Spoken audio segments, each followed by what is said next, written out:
সবাইকে মাহে রমজানের অনেক অনেক শুভেচ্ছা। ইফতারের টেবিলে কিন্তু বেগুনি আলুর চপ ছাড়া একদমই জমে না। তাই আজ দেখাবো আপনারা কিভাবে খুব সহজে ও দ্রুত তৈরি করতে পারেন। চলুন তাহলে আর কথা না বাড়িয়ে শুরু করা যাক। বেগুনি আলুর চপ তৈরি করার জন্য প্রথমে আমি এখানে বেসনের ব্যাটারটা তৈরি করে ফেলবো। তার জন্য এখানে 2 কাপ বেসন নিয়ে নিব। দিয়ে দিব স্বাদ মতো লবণ, দিয়ে দিব সামান্য পরিমাণ ফুড কালার, দিয়ে দিব 1 চামচ পাঁচফোড়ন, দিয়ে দিব সামান্য পরিমাণ খাবার সোডা। এই সোডা দেওয়ার কারণে বেগুনিগুলি ফুলকো ফুলকো হবে। দিয়ে দিব 1 চামচ হলুদ ফাঁকি, 1 চামচ মরিচ ফাঁকি, দিয়ে দিব 1 চামচ আদা রসুন বাটা। এবার সবগুলো মিশ্রণকে একটা হ্যান্ড উইক্স দিয়ে ভালো করে মিশিয়ে নিব। এবার এখানে পরিমাণ মতন পানি দিয়ে দিব।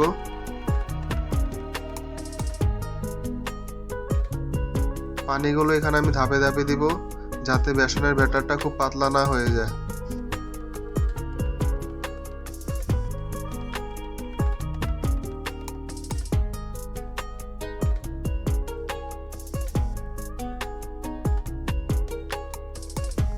এবার আলুর চপটা বানানোর জন্য আমি আলুটাকে রেডি করে নিব। এবার এই আলুকে ভালোভাবে একটু মথে নিব।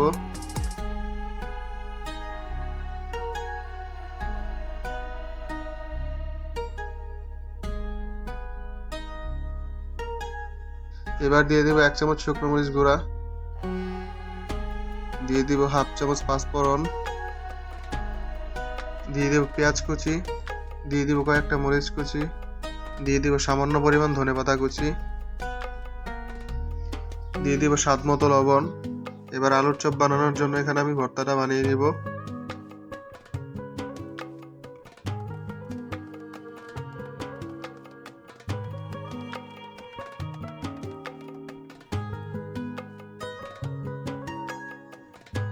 এবার সুন্দর করে গোল গোল করে আলুর চপের শেপ তৈরি করে নিব।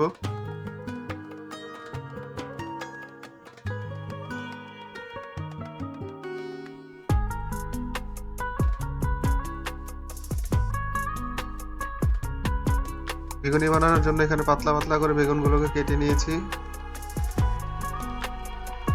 এবার একটা গরম করার পরিমাণ মতন তেল দিয়ে দিব। তেলটা গরম হয়ে গেলে এখানে একে একে বেগুনিগুলো ভাজার জন্য দিয়ে দিব।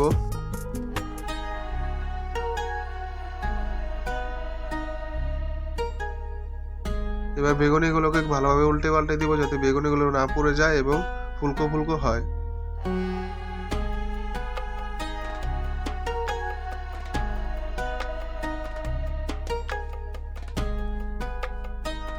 বেগুনিগুলো হয়ে গেলে একটা ছাঁকনি দিয়ে বেগুনিগুলোকে উঠিয়ে নিব।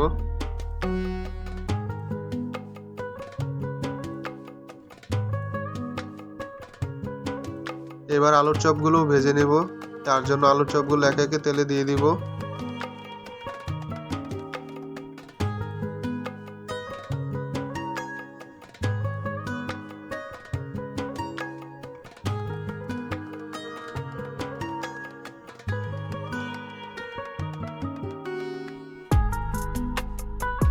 আলুর চপগুলো একটু ভালোভাবে নেড়ে ছেড়ে দিব, যাতে আলুর চপগুলো না পুড়ে যায়।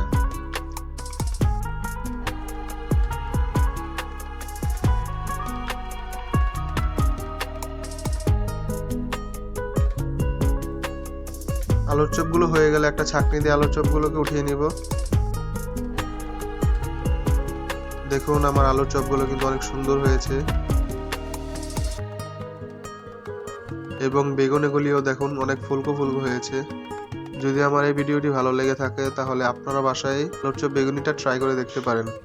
পরের ভিডিও দেখার জন্য আমন্ত্রণ জানিয়ে আজকের মতন শেষ করছি। আল্লাহ হাফেজ।